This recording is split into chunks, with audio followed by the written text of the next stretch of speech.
তাই নবুয়তের আগেও কিছু একটা আছে, সেই বিষয়টার সাথে বেলায়েতের একটা বিষয় আছে। এই এখান থেকেই গান শুরু হবে। তো এবার প্রশ্ন রাখলেন, এই পৃথিবী সৃষ্টির পূর্বে মানব জাতি সৃষ্টির পূর্বে আল্লাহ একটি সিংহাসন তৈরি করলেন। সেই সিংহাসনে দয়াল মাওলা নিজে আরোহণ করে বেলায়েত প্রসঙ্গে 5টি প্রশ্ন আলোচনা করেছিলেন। সেই 5টি বিষয় বেলায়েতের কিছু আমি সার সংক্ষেপে আলোচনা করব। আজকে যে মঞ্চে আমরা গান করছি, আমি এবং শ্রী সুনীল বাবু কর্মকার, এটা মনে হয় কয়েক মাস আগে তারা বৈশাখ সিদ্ধান্ত নিয়েছে।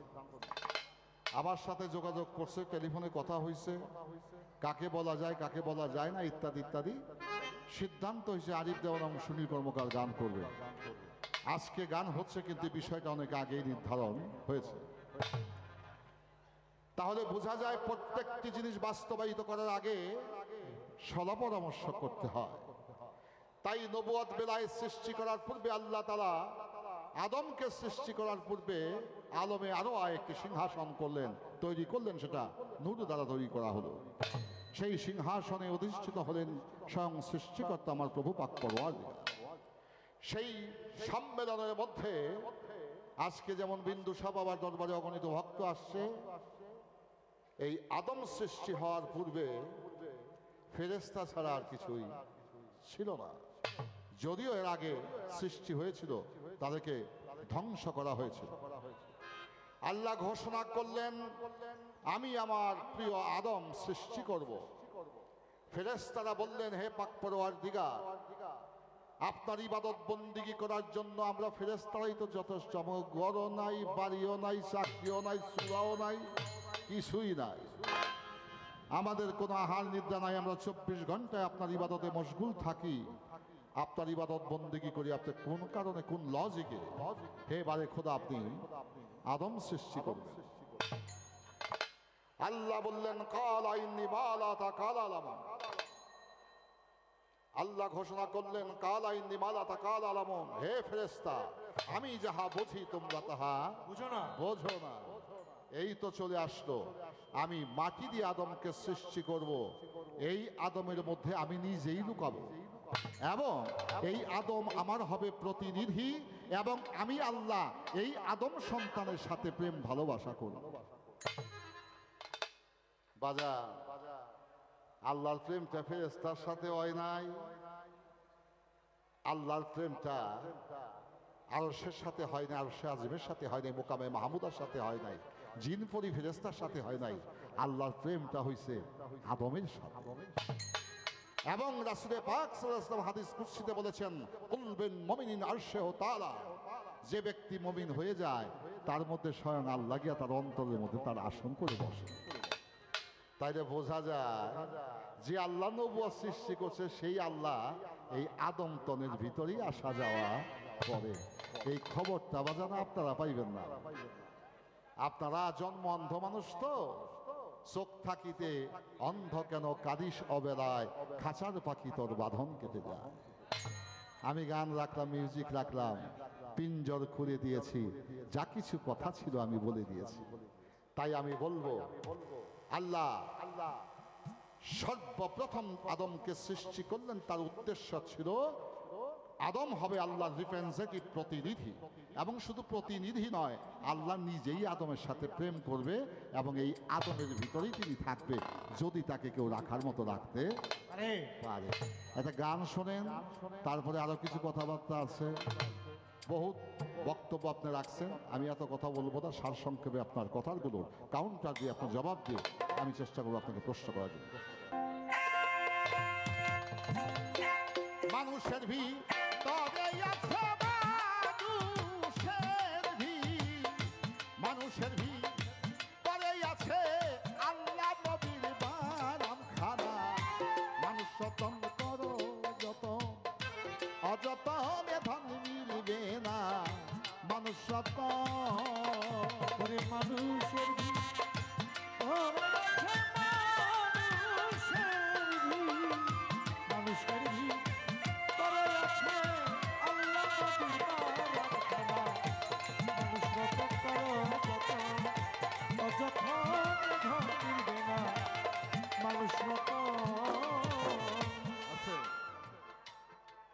ঢাকার শহরে কয়েকটা 5 স্টার 7 স্টার হোটেল আছে। প্রথম হোটেলটার নাম সোনারগাঁ, তারপরে শেরাটন, রূপসী বাংলা, নাকি কাজল ভাই আছে না? তো খুব আরাম আয়েস করে এখন ঘুমান যায়, খাওয়ান যায়। এক রাত্রে ভাড়া 27,000 50,000 টাকা। এক রাত্রে ঘুমাইতে গেলে 50,000 টাকা ভাড়া দিতে হয়। কত আরামের জায়গা। যদি কোনো মানুষ কইতো এই 5 স্টার হোটেলে গেলে খোদারে পাওয়া যায়, আমি বাড়ি ঘর বিক্রি করে দিয়া এক রাত্রের জন্য ওই হোটেল ভাড়া নিয়ে থাকতাম। এই 5 স্টার 7 স্টার হোটেলে খোদায় থাকে না। বিশাল বড় বট গাছ, এই বট গাছের উপরে কোথায় থাকে? এটার মধ্যে কোথায় থাকে না। খোদায় নয় সেই দালান কোঠা প্রাচুর্য অট্টালিকায়, খোদায় কোথায় থাকে সাধক তার গানে বলে। নহে খোদায় আসমানেতে,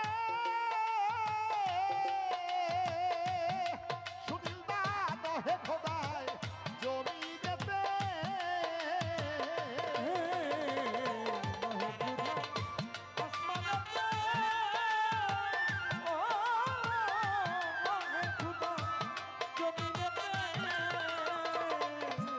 ওরে নহে মাওলায় আসমানেতে, ওরে বাজার নহে মাওলায় জমিনেতে, ওরে করেন মমিনেতে বিরাজ করেন, খোদাই বিরাজ করেন মমিনেতে। এবার মমিন ছিলে তোর সাধনা, অনশন করো যত অযতনে ধন মিলবে না। মানুষ শত মানুষের ভিড় তবে আছে মানুষের ভিড় তবে আছে আল্লাহ নবীর পারাখানা। মানুষ রতন করো যত অযতনে ধন মিলবে না। মানুষ রতন আছে। আল্লাহ নবী পয়গাম্বর, প্রফেট মেসেঞ্জার। প্রফেট হচ্ছে নবী, মেসেঞ্জার হচ্ছে পয়গাম্বর। এই প্রফেট এবং মেসেঞ্জার, পয়গাম্বর এবং নবী আল্লাহ পাঠিয়েছেন। কেন? উদ্দেশ্য কি? হাকিকত বুঝতে হবে। এই নবী এবং পয়গাম্বরদেরকে পাঠিয়েছেন একটি মাত্র উদ্দেশ্য, এই আদমের, এই মানুষের অধিকারকে প্রতিষ্ঠিত করার জন্য। এর চেয়ে বড় কোনো ধর্ম হতে পারে না। কারো অধিকারকে খর্ব করে কখনো কোনো ধার্মিক লোক ধর্ম যাজন করতে পারে না, ধার্মিক হতে পারে না। তাই ধর্ম হচ্ছে মানুষের অধিকারকে প্রতিষ্ঠিত করার জন্য। তাই যুগে যুগে 1,24,000 পয়গাম্বর, 393 নবী এসেছেন শুধু মানুষের অধিকারকে প্রতিষ্ঠিত করার জন্য। এইটাই হচ্ছে ধর্মের মূল মন্ত্র। আমি যদি আপনাদেরকে শ্রদ্ধা না করি, আপনারা আমাকে কখনোই স্নেহ করবেন না। আমি যদি আপনাদেরকে ভালো না বাসি, আপনারা কখনোই আমাকে ভালো বাসবেন না। Give and take. তাই বিষয়টা বুঝতে হবে। সাধক তার গানে বলেন, নহে খোদায় আসমানেতে বাজান, নহে খোদায় জমিনেতে, ওরে বাজান বিরাজ করেন মমিনেতে, বিরাজ করেন মৌলায় বিরাজ করেন মমিনেতে। মমিন ছিলে তোর সাধনা, মানুষ শতন করো যত অযতনে ধন মিলবে না। মানুষ শত মানুষের ভিড় করে আছে, মানুষের ভিড় মানুষের ভিড় করে আছে আল্লাহ নবীর পারাখানা। মানুষ রক্ষা করো যত অযতনে ধন মিলবে না। মানুষ একটা বিষয় আপনার বাবু চিন্তা করতে হবে যে আমার গানটা কোথায়। কবি নজরুল তার সুফি দর্শনে বলেছে, যতই ডাকি ততই কাঁদে মেটে না মোর সাদ, তোমার নামে একই নেশা হে প্রিয় হাজরাত। আমি যতই ডাকি ততই কাঁদি মেটে না মোর সাদ, তোমার নামে একই নেশা। হে প্রিয় হাজরা, যতই ডাকি ততই কাঁদি, মেটে না মোর সাথ, তোমার নামে কি নেশা হে প্রিয় হাজরা। কবি নজরুল বলেন, কে বলে তুমি চলে গেছো হাজার বছর আগে, আজও তুমি বেঁচে আছো আমার অনুরাগে, আজও তোমার ডাক শোনা যায় আমার হৃদয়।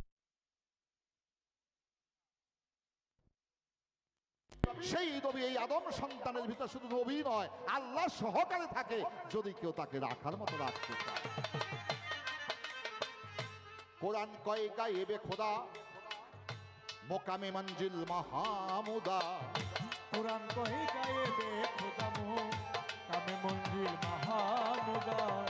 কোরআন কয় গায়েবে খোদা, মোকামে মঞ্জিল মাহমুদা। আদম নবীর খানে খানে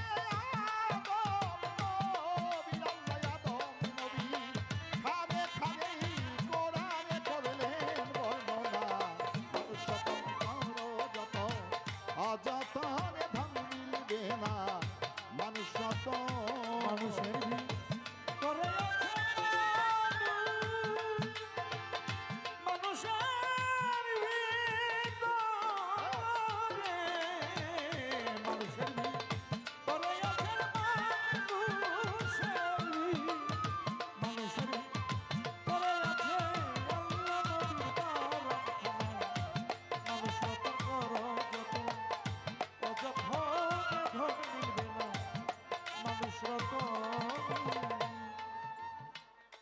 একটা উদাহরণ আপনি বাবু আপনাকে হিসাব করে দেবেন। আল্লাহ যে আছে, আল্লাহ দেখতে এই লাইটের মতো, মাইকের মতো, এই স্ট্যান্ডের মতো, ওই অক্টোপ্যাডের মতো, ঢোলের মতো, বাঁশির মতো। আল্লাহকে কোনো উদাহরণ দেওয়া যাবে না। আল্লাহ হচ্ছে বেমেসাল, তার সাথে কোনো মেশাল চলবে না। এবার আসেন, আমি অধম আরিফ দেওয়া, পৃথিবীতে লক্ষ কোটি বাবা আছে, এই লক্ষ কোটি বাবাই কি আমার বাবা? আমার বাবা একজন। পৃথিবীতে লক্ষ কোটি মা আছে, সব মাই কি আমার গর্বে রাখছে? আমার একটা মাই গর্বে রাখছে, আমার বাবা একজন, আমার মা একজন। পরোক্ষ এবং প্রত্যক্ষ ভাবে প্রত্যেকটি মানুষ একাত্মবাদের প্রতিনিধি। কথা বুঝতে হবে, প্রত্যেকটি মানবী হচ্ছে একাত্মবাদের প্রতিনিধি। আল্লাহ যেমন বেমেসাল, সুনীল কর্মকারের মতোই, আরিফ দেওয়ানের মতো পৃথিবীতে 650 কোটি মানুষ, কোনো মানুষের চেহারার সাথে কোনো মানুষের মিল নাই। কি বাবা আছেনি? পৃথিবীতে 650 কোটি মানুষ, কোনো মানুষের চেহারার সাথে কোনো মিল নাই। যেমন আল্লাহর কোনো মেসাল নাই, আমি যে আরিফ দেওয়ান, আপনি যে সুনীল কর্মকার, আমার এবং আপনারও কোনো মেসাল নাই। এখান থেকে বুঝে নেন, ছায়াদারি নবী আমার, কায়া নাই রে দুনিয়ায়, রসুল নামে কে এলো রে মদিনায়। এখানে কিছু হিসাব কিতাব আছে, হিসাব কিতাবটা বুঝতে হবে আগে। এই মানুষে মাধুরী আছে,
আমার দেওয়ান মালিক ভেবে বলে, আমার বিন্দু সারে ভোজ দেওয়া যান খোদা মিলে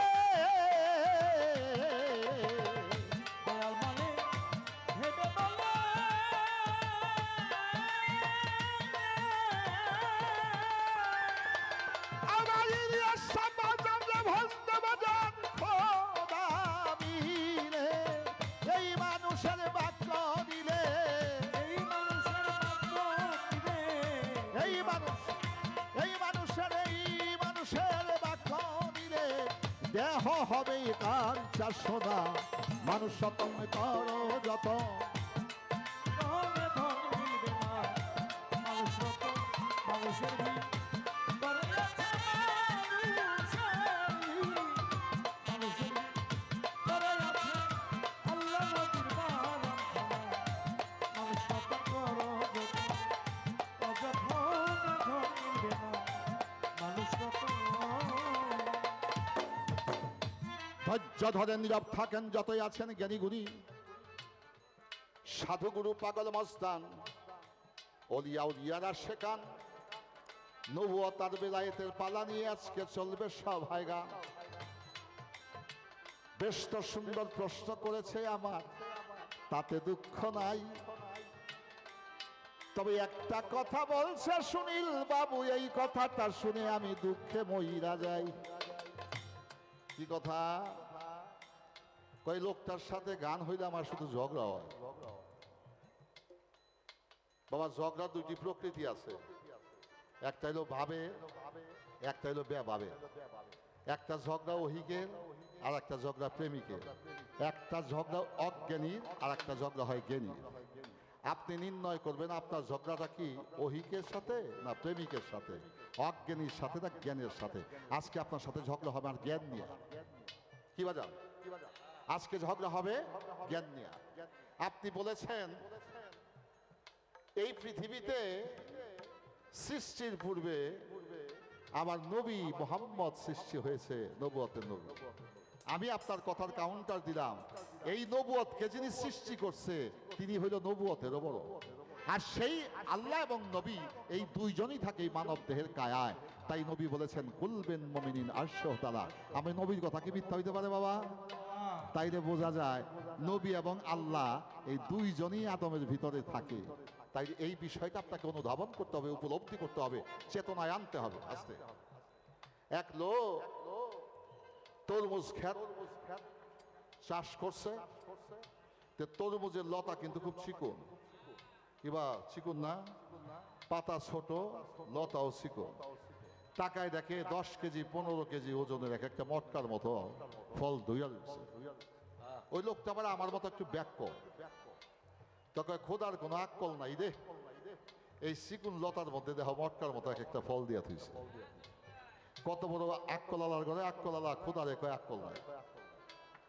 তো মাকার আল্লাহ মাখেরই না, আল্লাহর মক্কর বোঝা বড় বিষম দেয়। তরমুজ খেত দেখা মনে মনে কয় খোদার কোনো আক্কল নাই, এই চিকুন লতার মধ্যে এত বড় ফল দিয়া থইছে। এই চিন্তা করতে করতে করতে করতে কিছুটা চৈত্র মাস ক্লান্ত হয়ে গেছে। তাকায় দেখে রাস্তার পাশে একটা বট বৃক্ষ, এই বট বৃক্ষের নিচে যায় শিকড় শীতান দিয়া একটু তন্দার মতো আসছে। বট গাছের গোটা কেমন দেখতে, লাল। বটের বিচি দেখছেন আপনারা কোনোদিন? বটের বিচি চোখে দেখা যায় না। এই বটের বিচি সার দিয়া, জৈব সার দিয়া বুনলে কখনো গাছও জ্বালায় না। এই বট বৃক্ষ হওয়ার একটা পদ্ধতি আছে। এই বট বৃক্ষ যখন পাকে কাকে তা খায়, কাকে খাওয়ার পরে তার পরিপাকতন্ত্রে যায় ওই ক্ষুদ্র থেকে ক্ষুদ্রতম একটা বিচি এটা ফাটে। ওই কাক যখন যেখানে পায়খানা করে সেখান থেকে বট গাছ জ্বালায়। দেখছেন নি কত বড় বিন্দু থেকে বিন্দু? এই বট গাছের নিচে গিয়ে শুইছে। আমি বলবো না এটা সুনীলদার মতো ব্যাখ্যা হলো, এটা আমার মতো ব্যাখ্যা। এত ভালোই জ্ঞানে গুণে জাহাজ, কোনো সমস্যা নেই আমার। তো শীতে শুইছে, একটু তন্দার মতো আসছে। তো এই বট গাছে যে গোটা ধসে জোপ্পা 2টা 3টা পাকছে আর বাদ বাকি সব কাঁচা।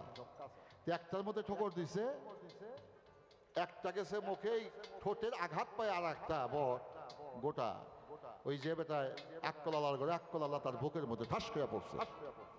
যখন বট গাছের গোটা তার বুকের মধ্যে পড়ছে, তার তন্দ্রা ভঙ্গ হয়েছে।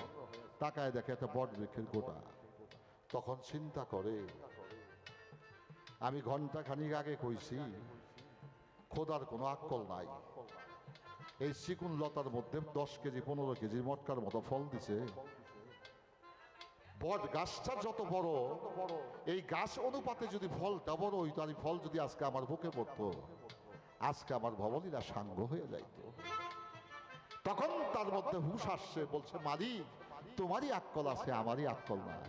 ও সুনীল দা, বিন্দু থেকেই মহাসিন্ধু সৃষ্টি হয়েছে, তদ্রূপ এই ক্ষুদ্র মানুষ এই মহাশক্তিকে ধারণ করতে পারে যদি তার মধ্যে ভাব ভক্তি বিশ্বাস প্রেম থাকে। ভাব ভক্তি বিশ্বাস প্রেম ছাড়া তাকে ধারণ করা মোটেও সম্ভব নয়। তাই যেভাবেতে বলে কথা, কথা মন্দ নয়, আমি ধীরে ধীরে তাহার কথার দেব পরিচয়।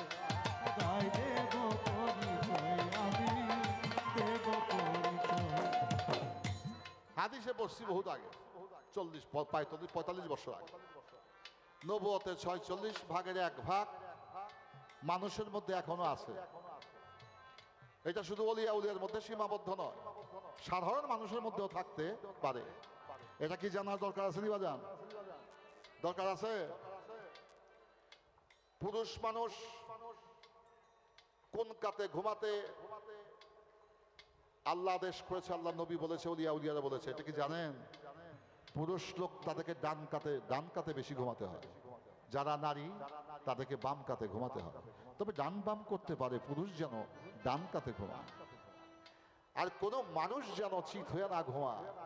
দেখবেন অনেক মানুষ ঘুমের ঘরে বোবায় ধরে, ধরে না? এই নাসিকা এবং বৃদ্ধাঙ্গ যদি বরাবর হয়ে যায়, ওই লোকের আমল বলতে কিছু থাকে না, ওই লোকটাকে বোবায় ধরে। এই শোয়ার মধ্যেও কিছু হিসাব আছে। ডান কাতে যিনি আল্লাহ রসুলের মহব্বতে, পীর মুর্শিদের মহব্বতে ঘুমে সে নিদ্রায় মগ্ন হয়, এই ঘুমের ঘরে যে স্বপ্ন দেখে সেই স্বপ্ন তার জীবনে বাস্তবায়িত হয়ে যায়। যার জীবনের স্বপ্ন সত্য প্রমাণিত হয়, তার মধ্যেই নবুয়তের 46 ভাগের 1 ভাগ বিদ্যমান প্রমাণিত এখনো আছে, ভবিষ্যতেও থাকবে। তাহলে বোঝা যায় নবী চলিয়া যাইতে পারে, কিন্তু নবীর নবুয়ত আজও আছে। কার কাছে আছে? কবি নজরুলের ভাষায়, আজও তোমার ডাক শোনা যায় আমার হৃদয়ে হেরা গুহায়। কে বলে তুমি চলে গেছো 1000 বছর আগে, আজও তুমি বেঁচে আছো বান্ধব আমার অনুরাগে। যদি অনুরাগ থাকে তার কাছে সে নবুয়ত থাকে, শুধু বিলায়েত নয়। এবার আসেন একটা টাকার নোট দেওয়া, ঝগড়াটা একটু কমাই, প্রয়োজন বোধে বাড়াবো। এটা কয়শো টাকার নোট? 500। এখানে বাংলায় লেখা 500 টাকা, এই পাশে লেখা 500। 500 ইংরেজিতে, বাংলায় হলো 500। এই পাশে গ্রাম বাংলার ছবি, এই পাশে আমাদের বঙ্গবন্ধুর ছবি আছে। আচ্ছা, আমি যদি ভুল কইরা সদাই নিয়া এটা রূপতা কইরা দেই, আমাদের সদাই দিব না? যদি শীত কইরা দেই তাইলেও দিব, উপতা কইরা দিলেও দিব। তাহলে শীত করলে এটা 500, উপতা করলেও 500। কথা সত্য না মিথ্যা? তাইলে নবুয়ত এবং বেলায়েত একই ব্যক্তি, একই বস্তু, একই বিষয়। এইটার পৃষ্ঠদেশে এসেছিল নবুয়ত, আর এই বুকের মধ্যে যে থাকে এইটার নাম হইল বেলায়েত। এইটা হলো বাউ পিঠ, আর পিঠটা এটা উল্টা পিঠ। এটা উল্টা দিলেও 500, শীত করলেও 500, উপত করলেও 500। তাই আমি বলবো সুনীল বাবু, মানুষ তার হাত পা দেখতে পারে, আমি আমার নাকটাই দেখি না, আমার কপালটাই আমি দেখতে পাই না, আমার পিছনটা কেমন আমি দেখতে পাই না যদি আয়নার সাহায্য না নেই।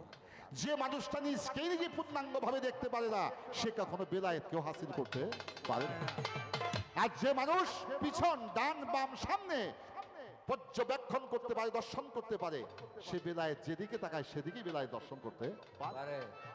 তাই আপনার নবুয়ত পৃষ্ঠে, আমার বেলায়েত বুকে। এখন আপনাদের কাছে প্রশ্ন, আল্লাহ আগে না নবুয়ত আগে? নবুয়ত সৃষ্টি কি আল্লাহই করছে না আল্লাহ নবুয়ত সৃষ্টি করছে? আল্লাহ সৃষ্টি করছে। সেই আল্লাহ কোথায় থাকে? সে বেলায়েতের অংশ হয়ে থাকে বুকে, আর নবুয়ত থাকে পৃষ্ঠে। এবার আসেন, আপনি একটু বাউ করবেন। মানুষ যদি 50,000 টাকার বান্ডিল এই সামনের পকেট পিছনে বানায় গুলিস্তান যায়, পকেট মাইরে কইব আমার মামু ভাই টাকা দিছে রে, আটটা দিতে বাকি, টাকাটা নিতে আর বাকি না। আন্ডার প্যাডের মধ্যে পকেট হন থেকে কেসি দেখাইটা লইয়া যায়, আর পিঠের মধ্যে পকেট বানাইছে, এই পকেটে টাকা রাখলে পকেট মেরে নিতে খুব একটা সমস্যা হবে না। আমার শুধু প্রশ্ন এই জায়গায়, এত মহামূল্যবান নবুয়ত, এই নবুয়তকে বুকে না রাখা, চেহারায় নাই রাখা, এটা পৃষ্ঠ দেশে দিল কেন? এটা প্রসঙ্গক্রমে আমার প্রশ্ন। এই নবুয়ত, এত মূল্যবান এই নবুয়তকে সম্মুখ ভাগে ফ্রন্ট সাইডে না রাখা, এটা পৃষ্ঠ দেশে দিল তার হাকিকত কি?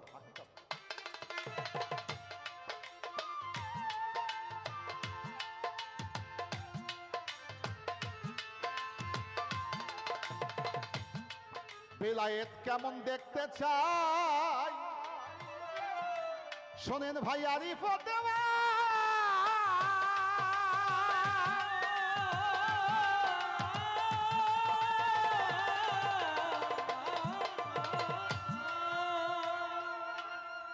আমার মনে হয় এই কথাটি বলা হয়ে গেলে আপনার সাথে আমার পালাগান আর করা চলবে না।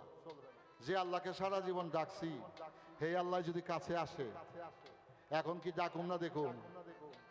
দেখবো। যার জন্য এত ডাকাডাকি ফাঁকাফাঁকি, সে যদি কাছে চলে আসে, তাইলে মনে হয় ডাকাডাকি আর গাওয়াগাওয়ি প্রয়োজন নাই। আপনি প্রশ্ন করছেন, আমি জবাব দেব। এই চোখ দিয়ে মানুষ কি দেখে না? দেখে। কান দিয়া শোনে, মুখ দিয়া বলে, জিহ্বা দিয়া স্বাদ নেয়, এই নাসিকা দিয়া ঘ্রাণ নেয়। চোখেই শুধু দেখে না, নাসিকা তো চোখ আছে। নাসিকার চোখ কি, কোন গন্ধটা খারাপ কোন গন্ধটা ভালো, এটা নাসিকায় বুঝতে পারে। তাইলে বোঝা যায় নাকেরও চোখ আছে। আপনি দেখাইবার বাউ করি আগে। এই কান দিয়া মানুষ শ্রবণ করে। সুনীল বাবু আমাকে গালাগালি করে, এইটাও বোঝে। সুনীল বাবু যে আমার বাউ দিয়া চলে, এইটাও বোঝে। তাইলে বোঝা যায় কানেরও চোখ আছে। এই জিহ্বারও চোখ আছে। পানির মধ্যে আপনি লবণ দিচ্ছেন না চিনি দিচ্ছেন, এটা শরবত না লবণাক্ত পানি, এইটা আপনি ততক্ষণ বুঝতে পারবেন না যতক্ষণ জিহ্বায় না দিবেন। জিহ্বায় দেওয়ার লগে লগে কবে, কিরে তোর কাছে চেয়েছিলাম শরবত, তুই যদি লবণ দিয়ে পানি বানাই লইছ, তাইলে বোঝা যায় জিহ্বারও চোখ আছে। তদ্রূপ দশটা ইন্দ্রিয় ইন্দ্রিয়, এই ইন্দ্রিয়গুলো যদি তার পবিত্র থেকে পবিত্র, নিত্য থেকে নিত্য হয়ে যায়, ভালো মন্দ সে অবজারভেশন করতে পারে, দর্শন করতে পারে, সেই লোক চক্ষের পলকে সে বেলায়েতকেও দর্শন করতে পারে। আসেন, ফুল তো দেখা যায় বাজার নাকি? ফুল দেখা যায় না, গন্ধ দেখা যায়নি। তাইলে ফুল দেখা যায় চোখে, গন্ধ দেখা যায় নাকে। তাইলে গন্ধ বাজান দেখা যায় যদি আপনার নাক কান ঠিক থাকে। আর যদি কানের বেমার হয়ে থাকে, তাহলে কানের চিকিৎসা করেন, বিন্দু সব বাবার কাছে যায়। যদি চোখের কোনো ডিস্টার্ব হয়ে থাকে, একজন চৈতন্য মহাপুরুষ সাধকের কাছে যায়, আপনি চোখের চিকিৎসা করেন। যদি আপনার মুখের জবানে কোনো, জিহ্বায় কোনো বেমার হয়ে থাকে, আপনি একজন অলিয়া উলিয়ার সাহচর্যে যে আপনার জিহ্বাকে আপনি পবিত্র থেকে পবিত্র করে দেন, তাহলে আপনি বেলায়েতকে হাসিল করতে পারবেন, দর্শন করতে পারবেন।